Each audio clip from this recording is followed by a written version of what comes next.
Hello friend, हमारी आज की कहानी है आज के ज़माने की माँ।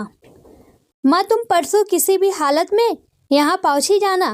परसों मैं अस्पताल में एडमिट हो जाऊंगी और अगले दिन सुबह ऑपरेशन हो जाएगा। फ़ोन पर अनन्या के मुंह से ये बातें सुनते ही वैशाली के हाथ पैर फूल गए। क्या बात है बेटी, तुम्हारी डिलीवरी में तो अभी पूरे 17 दिन है, फिर अचानक क्या परेशानी आ गई कि एकदम से ऑपरेशन की इमरजेंसी आ गई? सब ठीक तो है ना? वह घबरा कर बोली। माथे पर पसीना चुचुहा आया। हाँ माँ, सब ठीक है।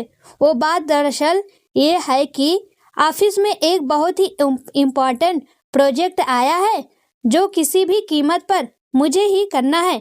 अगर मैंने ड्यू डेट तक राह देखी तो समय पर ऑफिस ज्वाइन नहीं कर पाऊंगी और प्रोजेक्ट मेरे हाथ से निकल जाएगा।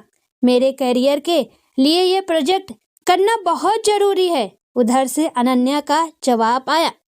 क्या वैशाली, जैसे आसमान से गिरी, तुम एक मामूली प्रोजेक्ट के लिए अपने बच्चे की जान से खिलवाड़ कर रही हो? प्रीमैच्योर डिलीवरी करवा रही हो? अनन्या, तुम पागल हो गई हो क्या? ओ माँ, इतना परेशान मत हो। मैंने डॉक्टर से बात कर ली है। बच्चा पूरा डेवलप हो चुका है, कोई खतरा नहीं है। ज़्यादा से ज़्यादा 2-4 दिन इंक्यूबेटर में रखना पड़ेगा बस। अनन्या बोली। अरे तू माँ है या कसाई? एक मासूम बच्चे से माँ की कोख में पलने के नैसर्गिक अधिकार को भी छीन रही है। वैशाली ने गुस्से से कहा। क्या करूँ माँ, मेरी भी मजबूरी है। मेरा करियर 4-5 साल पीछे चला जाएगा। तुम तो जानती हो मैंने पढ़ाई में कितनी मेहनत की है। अब तो अवसर मिला है अपनी मेहनत का फल प्राप्त करने का। तुम बस समय पर आ जाना। अनन्या ने बिना माँ का जवाब सुने फोन काट दिया। वैशाली ने अपना सर पीट लिया। ये कमबख्त किस तरह की माँ है? एक भौतिक वस्तु के चलते अपनी कोख में पलती नन्ही सी जान के साथ जबरन खिलवाड़ कर रही है। उनका पारिवारिक मन किसी भी तरह से इस बात को स्वीकार नहीं कर पा रहा था कि बच्चों को यूं जबरदस्ती समय से पहले माँ के पेट से बाहर निकाल लिया जाए। मातृत्व तो कितना सुखद एहसास होता है। एक एक पल अपने बच्चे को अपने अंदर बढ़ते हुए महसूस करना, उसकी हलचल से पुलकित होना। और ये लड़की असमय ही इस सुख से वंचित हो जाना चाहती है। वैशाली को उस अजन्मे शिशु के लिए चिंता भी हो आई और मन करुणा से भर उठा। पता नहीं बेचारे ने पिछले जन्म में क्या पाप किए होंगे जो ऐसी नालायक माँ की कोख में आ गया। वैशाली का मन जब बहुत परेशान हो गया तो बाहर पति के पास जाकर बैठ गई। वो पेपर पढ़ रहे थे। पेपर में नजरें गड़ाए हुए ही उन्होंने पूछा, क्या हुआ? अभी फोन पर किस पर चिल्ला रही थी? आपकी लाडली पर, वैशाली भुनभुनाती हुई बोली। क्यों, क्या हुआ? पति की नजरें पूर्ववत पेपर पर जमी हुई थी। तब वैशाली फट पड़ी। उसने अनन्या से हुई सारी बातें कह सुनाई। सुनकर शेखर भी स्तब्ध हो गए। पेपर एक और रखकर वो गुमसुम से बैठ रहे। आधे घंटे तक इस विषय पर भावनात्मक बातचीत करने के बाद शेखर यथार्थ में वापस आए। जो हुआ सो हुआ। अब महत्वपूर्ण यह है कि वैशाली समय पर बेंगलुरु कैसे पहुंचे। भोपाल से बेंगलुरु डायरेक्ट फ्लाइट भी नहीं है। भोपाल से पहले मुंबई और फिर मुंबई से बेंगलुरु जाना पड़ेगा। शेखर कंप्यूटर खोलकर फ्लाइट बुक करने लगे। भाग से बस 2 ही सीटें बचे थी। शेखर ने एक सीट वैशाली की बुक कर दी। चलो, इस हाईटेक जमाने के कुछ फायदे तो जरूर है। वैशाली तो निश्चित थी कि अभी बहुत समय है जाने में, लेकिन अब एकदम से हड़बड़ा गई। वह पड़ोस में जाकर उनके रसोइयों से बात कर आई कि जब तक वो नहीं है आकर सुबह शाम शेखर का खाना बना दिया करें। शेखर के खाने पीने की चिंता से निवृत्त होकर वैशाली ने अपने कपड़े लत्ते सहेजे। 15-20 दिन वहां रहकर अनन्या और बच्चे को लेकर वो भोपाल आ जाएगी। भगवान है, अन्यथा उसे खूब भले सास ससुर मिले हैं, वरना आजकल की लड़कियों के सामने करियर के चलते बच्चे पालना कितना मुश्किल हो जाता है। और करियर के चलते माँ भी कहाँ बनना चाहती हैं।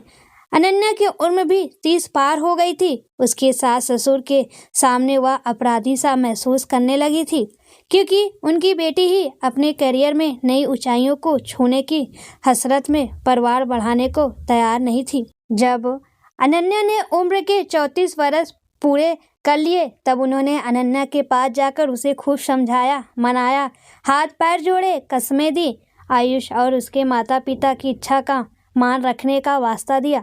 तब कहीं जाकर वह माँ बनने को तैयार हुई। वो तो भगवान की दया से अभी तक सब ठीक ठाक है और माँ बच्चा दोनों स्वस्थ हैं।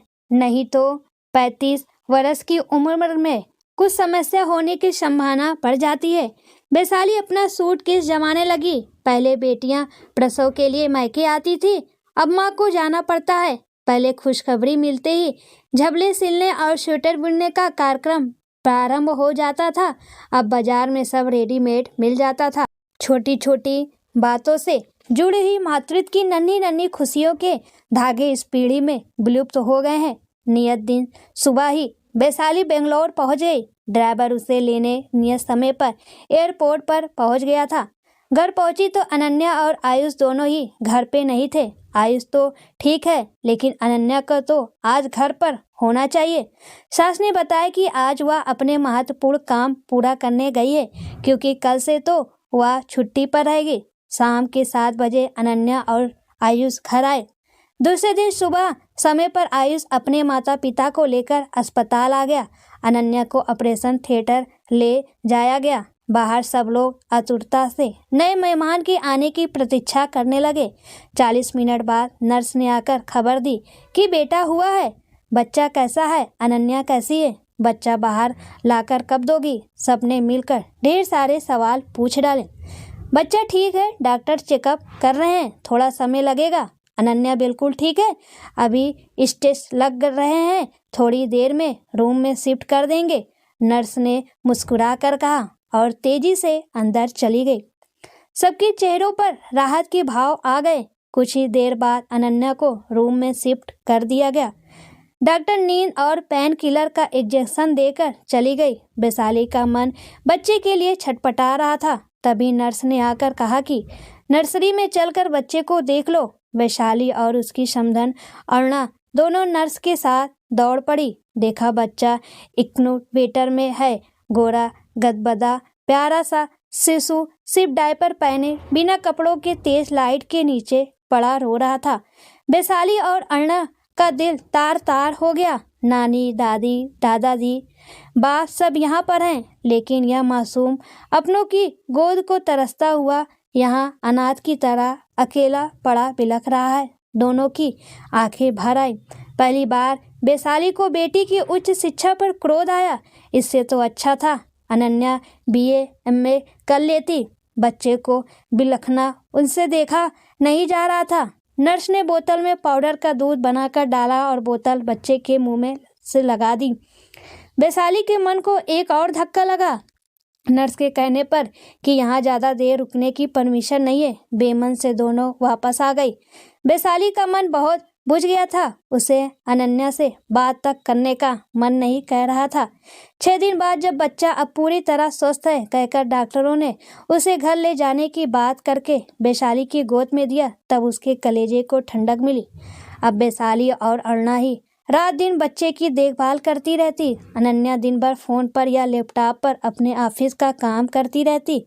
20-22 दिन बाद ही उसने ऑफिस ज्वाइन कर लिया। अब तो वह इतना व्यस्त हो गई कि 5 मिनट भी बच्चे के पास बैठ नहीं पाती थी। अपनी बेटी का व्यवहार देखकर वैशाली अरुणा के सामने संकोच से गड़ जाती। आयुष तब भी बच्चे पर जान छिड़कता और जब भी समय मिलता बच्चे को संभालता। दिन पर दिन बीत रहे थे। शेखर वहां अकेले उकता गए थे। वैशाली भी अब घर वापस जाना चाहती थी।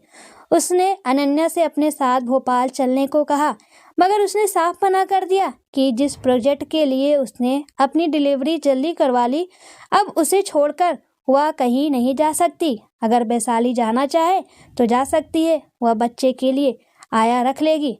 वैशाली सन्न रह गई। बच्चे को आया के हाथ सौंपना का तो वह सोच ही नहीं सकती। अनन्या बच्चे को जन्म देकर भी माँ नहीं बन पाई, मगर वो तो पहले से ही माँ है ना। वैशाली ने कठोर शब्दों में उसे समझाना चाहा तो वह बहुत मायूस और दुखी स्वर में बोली, माँ, ये उस शिक्षा का भूत भी तो तुमने ही मेरे सर पर भरा था ना।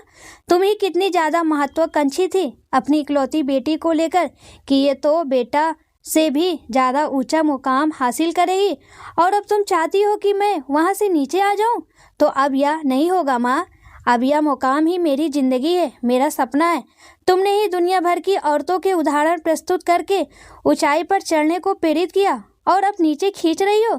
कुछ महीनों की खातिर मेरी उम्र भर की मेहनत पर पानी फिर जाएगा। तुमने पढ़ाई में हमेशा मेरा साथ दिया, मेरा हौसला बढ़ाया। कभी मैं थक जाती, हताश हो जाती परीक्षा के समय तो तुम ही मेरा संबल बनाती, मेरा मनोबल बढ़ाती। तुमने शिक्षा में मेरा इतना साथ दिया, अब जिंदगी के इम्तिहान में भी मेरा साथ दे दो माँ। फिर वह सास से बोली, मुझे गलत मत समझिए, अपने बेटे से मैं भी बहुत प्यार करती हूँ। मैं उसकी ओर से लापरवाह नहीं हूँ। बस मैं इतना जानती हूँ कि मुझसे भी ज़्यादा प्यार करने वाले और सुरक्षित हाथों में है वो आप दोनों के रहते मैं पूर्णतः निश्चित हूँ। कुछ महीनों की बात है, बस मेरा साथ दे दीजिए प्लीज़। अनन्या अपना बैग उठाकर थके कदमों से ऑफिस के लिए निकल गई। वैशाली और अरुणा एक दूसरे से नजरें चुराती हुई चुपचाप खड़ी रह गई। सच ही है, इस हाईटेक जनरेशन को जन्म देने वाले तो हम ही हैं ना। हमने उन्हें पारिवारिक मूल और महत्व सिखाए ही कहाँ है। बचपन से ही हम उन्हें बस बड़ी बड़ी डिग्रियां और मल्टीनेशनल कंपनियों में ऊंचे पद हासिल करने की ही शिक्षा देते हैं। भूल तो कहीं ना कहीं हमसे ही हुई है। हमने ही इस पीढ़ी को रूढ़ियों तोड़कर आसमान छूने को प्रेरित किया। अब कैसे उम्मीद करें कि वो धरती पर घोंसला बना कर रहे। बस चिंता तो अनन्या की सेहत की थी, पर कुछ पाने का मूल तो हमेशा चुकाना पड़ता है। हमें अलग मूल चुकाने पड़े और इस हाईटेक जनरेशन को अलग मूल चुकाने पड़ेंगे। और अनानासी बेसारी और अरुणा को इस हाईटेक माँ से सहानुभूति हो आई। बेचारी दोनों मोर्चों पर पिस रही है। दोनों देर तक अपनी सोचों में डूबी खड़ी रही। अंदर बच्चा नींद खुल जाने पर रोने लगा। बच्चे के रोने की आवाज़ सुनकर दोनों चौंक गई और तत्परता से कमरे की ओर भागी।